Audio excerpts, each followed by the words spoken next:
We have known for a while, or at least we speculated without a official confirmation, that Marvel's Spider-Man would obviously get a sequel, Marvel's Spider-Man 2 being the quite obvious title.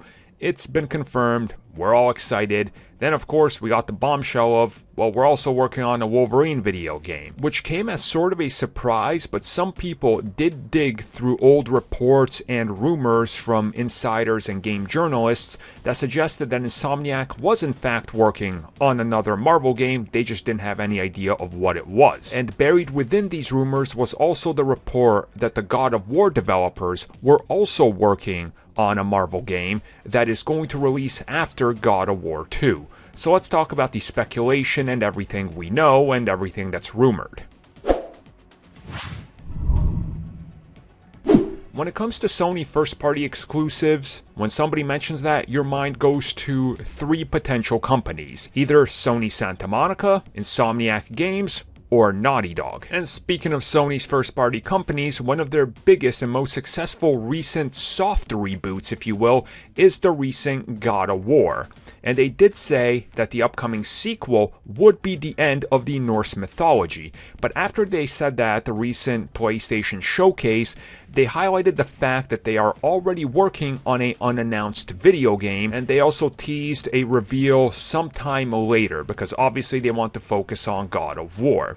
Now, there's some old rumors that line up with recent reveals and teases from Insomniac and Sony that hint towards the fact that maybe Sony Santa Monica is developing a Marvel video game, and now people believe that this could also be set in Marvel's Spider-Man and Wolverine universe, since those games are connected. And the belief here is that since they are going to end the Kratos story with the Norse mythology, that it's going to take them another handful of years to figure out where the next God of War game goes, because they got to start from the ground up to find a new mythology, new gods to battle, and where the story's going to take them. It's not just a direct sequel. It'd be more like what we had with God of War the last time we got it, where there was an extensive break and they decided to take it in a new direction.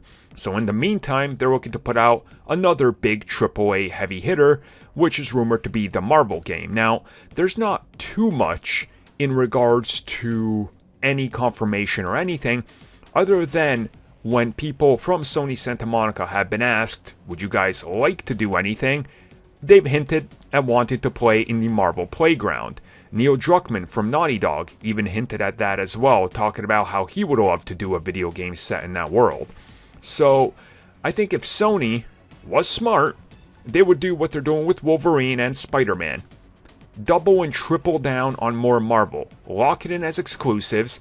Let the studios build one original IP like your God of War, and then the one in between those is a successful Marvel brand that you connect to a bigger universe, and you get people invested into this continuity, much like Marvel Studios has gotten everybody invested into the bigger grand scheme of a shared universe in films and TV. Now, of course, what the new game could be has been the subject of debate in forums and video game podcasts and journalists and everything, and there's a lot of speculation. Most people say, well, I mean, if it's the God of War developer, they're just going to do Thor. I'm going to say 100% no, because that would feel so cheap. Yes, it's easy to look at God of War and say, wow, that's a great template for Thor, but that's the problem. It's just a template. I mean, it would be like retreading the same grounds. You don't want to do that. I honestly would not be surprised if we get something a little bit more scaled back and down to earth. And we've heard rumors plenty of times that Marvel and at least other game studios are interested in Daredevil or Ghost Rider. I mean, could you guys imagine a M-rated Daredevil or Ghost Rider video games from Sony Santa Monica? Just look at the brutality in God of War and put that type of engine and storytelling into a Matt Murdock video game or a Ghost Rider. Just imagine the penance stare. I mean, man, I hope these rumors turn out to be true, because Sony could be setting themselves up to be the outlet for the best Marvel games around.